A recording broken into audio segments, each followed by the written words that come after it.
So we normally don't have special videos related to some of the details about a car, but I have to tell you, this car is special to me. And frankly, if it weren't for the fact that I'm in the middle of finishing a restoration on a 1950 Rolls-Royce Silver Wraith for myself, this wouldn't be on the market because I'd be the first one to buy it. So let me, I want to tell you a little bit about what makes this car so special.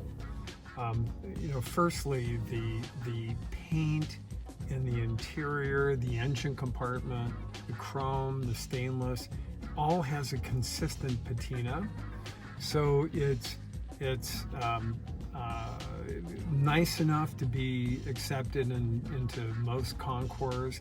It's not going to take first place in a major concours, but it's nice enough to be accepted into most any concours throughout the United States. And it's also a car that you can reliably tour in.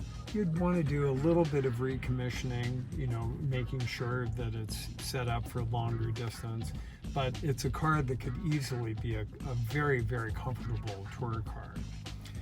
So I want to spend a little bit of time talking about values of Silver Wraiths because they vary all over the map. So first, let's dive into the Hagerty price guide. Hagerty puts a #1 Rolls-Royce Silver Wraith for 1952 at $122,000. The #2 value is $82,000, and the #3 value is $69,000. And yet, you find easily examples for $15,000 to $35,000. So you might wonder, why is that the case? So, for example, with the case of my 1950 that I've been restoring, it was a very nice original car that had been repainted, but it pretty much needed most everything. So I spent $40,000 acquiring the car, $10,000 on mechanical, $15,000 on paint, $15,000 on interior, and about $10,000 of additional items for about a $90,000 investment. And that's somebody that's in the industry, so in theory a lot of that is wholesale.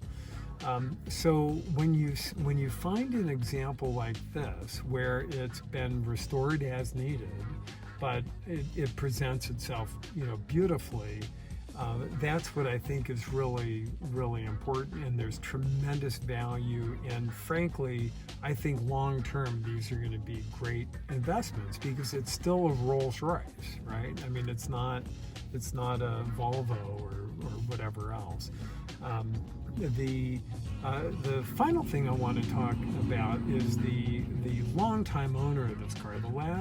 The previous owner of this car was Mr. David Block. He owned this car for 48 years. His addresses included Central Park South, the Empire State Building in Connecticut and North Carolina, etc.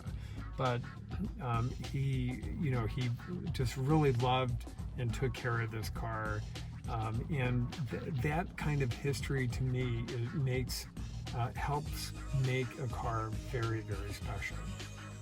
If you have any questions about it, please reach out and contact me. Thank you. Bye-bye.